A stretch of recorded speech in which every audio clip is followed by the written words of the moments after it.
코카서스 3국의 예술적 치유. 바쿠의 현대적 혁신과 전통의 만남. 조지아에 대한 개인적인 관심으로 시작된 코카서스 3국 여행은 나를 아제르바이잔의 수도 바쿠로 이끌었다. 이 도시는 석유 산업의 중심지로 유명하며 현대적 건축물과 전통적인 문화가 어우러진 독특한 장소다.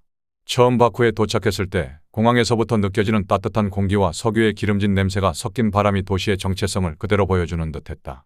바쿠에서 가장 먼저 나를 맞이한 것은 현대적 혁신의 상징인 헤이다르 알리예프 센터였다. 이 건축물은 세계적인 건축가 자하 하디드가 설계한 걸작으로 그의 독창적인 디자인 철학이 고스란히 담겨 있다. 건물의 외관은 마치 물결이 일렁이는 듯한 유려한 곡선으로 이루어져 있으며 빛을 받아 반사되는 표면은 마치 유리처럼 투명하게 빛났다. 이 센터는 아제르바이잔의 현대성을 상징하는 동시에 전통과의 조화를 이루고자 하는 도시의 의지를 담고 있었다. 센터 내부로 들어서면 자연광이 창을 통해 부드럽게 들어와 실내 공간을 따뜻하게 밝혀준다. 공간은 개방적이면서도 동시에 사람을 감싸 안는 듯한 느낌을 주며 유기적인 형태로 설계된 내부 구조는 마치 공간이 살아 숨쉬는 듯한 인상을 준다. 전시된 현대 미술 작품들은 바쿠의 예술적 감수성을 엿볼 수 있는 좋은 기회였다. 이곳에서 마주한 작품들은 단순히 시각적인 아름다움을 넘어서 아제르바이잔의 복잡한 역사와 문화를 담고 있었다. 자하 하디드는 또한 우리나라 서울의 동대문 디자인 플라자를 설계한 것으로도 유명하다. DDP는 서울의 랜드마크로 미래지향적 디자인이 돋보이는 건축물이다. 그러나 안타깝게도 자하 하디드는 2016년에 향년 65세의 나이로 세상을 떠나면서 건축계는 큰 벼를 잃게 되었다. 바쿠의 헤이다르 알리예프 센터는 그녀의 유작 중 하나로 그녀의 독창적인 건축 철학을 생생하게 보여준다. 전통과 현대의 조화 그리고 분쟁의 흔적. 바쿠의 구시가지인 이체리셰헤르를 방문했을 때 나는 이 도시가 단순히 현대적 발전만을 자랑하는 것이 아니라는 것을 깨달았다.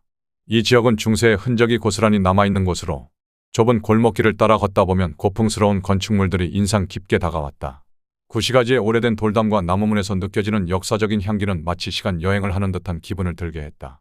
바람에 실려오는 향신료와 구운 고기의 향기는 미각을 자극하며 이곳의 전통적인 생활 방식을 더욱 실감나게 했다. 특히 시르반샤 궁전과 마이덴 타워는 아제르바이잔의 풍부한 역사적 유산을 잘 보여주는 장소였다. 시르반샤 궁전은 15세기에 지어진 왕궁으로 그 섬세한 건축 양식과 화려한 장식은 중세 아제르바이잔의 황금기를 상기시켰다. 궁전 내부의 벽에는 당시의 예술과 문화를 엿볼 수 있는 정교한 무늬와 조각들이 새겨져 있었다. 마이덴 타워는 그 자체로도 인상적이었지만 그 위에 올라 바라본 바쿠의 전경은 더욱 특별했다. 고대와 현대가 공존하는 이 도시는 마치 하나의 거대한 박물관처럼 느껴졌다. 바쿠를 여행하면서 나는 이 나라가 직면한 복잡한 정치적 상황과 민족적 갈등에 대해서도 관심을 갖게 되었다. 아르메니아와의 분쟁은 이 지역의 중요한 이슈 중 하나였다. 나고르노-카라바흐 분쟁은 두 나라의 역사적, 민족적 갈등이 얽힌 복잡한 문제로 이 지역의 평화와 안정을 위협하는 요소로 작용하고 있다. 이 분쟁은 1991년 독립 이후부터 지금까지 아제르바이잔과 아르메니아 양국 간의 갈등을 불러일으켰으며 수많은 사상자와 난민을 낳았다. 나고르노-카라바흐 문제는 아제르바이잔과 아르메니아 모두에게 큰 상처를 남겼으며 이 지역의 평화와 안정은 여전히 불확실한 상황이다. 이체리셰헤르에서 느껴진 중세의 평온함 속에는 이러한 현대적 갈등의 그림자가 드리워져 있었다.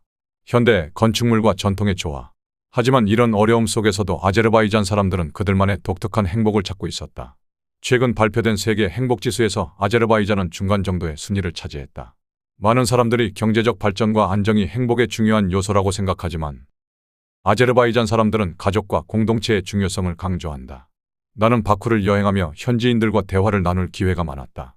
그들은 가족과 함께 보내는 시간, 전통적인 축제와 의식을 통해 느끼는 행복감을 중요하게 여겼다. 바쿠의 또 다른 상징적인 건축물은 플레임 타워이다. 이 타워는 바쿠의 경제적 번영과 현대적 이미지를 상징하는 건축물로 특히 밤에는 화려한 조명으로 도시의 스카이라인을 장식한다. 플레임 타워는 아제르바이잔의 석유 산업이 가져다준 부와 발전을 보여주는 대표적인 예이다. 아제르바이잔은 세계적인 석유 생산국으로 석유 산업은 국가 경제의 중추를 이루고 있다. 바쿠의 화려한 스카이라인은 이러한 석유 산업의 성공을 반영하며 플레임 타워는 그 상징적인 랜드마크로 자리 잡고 있다. 예술로 치유되는 상처. 바쿠 여행을 마치며 나는 이 도시의 복잡한 역사와 현대적 발전을 되새겼다. 아제르바이잔은 석유 산업을 통해 경제적 번영을 이루었지만 동시에 민족적 갈등과 정치적 불안정이라는 도전에 직면해 있었다. 바쿠의 화려한 스카이라인 뒤에는 이러한 복잡한 현실이 존재하고 있었다. 그러나 아제르바이잔 사람들은 가족과 공동체를 통해 행복을 찾고 있었다. 이 여행은 나에게 많은 것을 깨닫게 해주었다. 아제르바이잔은 아름다운 자연과 풍부한 역사 그리고 다채로운 문화를 지니고 있었지만 동시에 복잡한 정치적 문제와 민족 간 갈등이 존재했다. 나는 아제르바이잔의 미래가 어떻게 전개될지 궁금해졌다. 이곳은 계속해서 변화하고 있으며 나는 이곳의 미래가 어떻게 전개될지 지켜보고 싶다. 코카서스 지역의 여행은 나에게 많은 것을 배우고 느끼게 해준 소중한 경험이었다. 아제르바이잔은 분쟁과 갈등으로 인한 상처를 예술과 문화를 통해 치유하고 있었다. 바쿠의 현대적 건축물과 전통적인 문화유산은 이러한 노력의 일환으로 이 도시는 과거의 아픔을 딛고 새로운 미래를 향해 나아가고 있다. 이곳에서 만난 사람들은 그들의 문화와 역사를 자랑스럽게 생각하며 미래에 대한 희망을 잃지 않고 있었다. 이러한 긍정적인 태도는 바쿠의 변화와 발전을 이끌고 있으며 나는 이곳이 앞으로 더 밝은 미래를 맞이할 것이라는 확신을 갖게 되었다.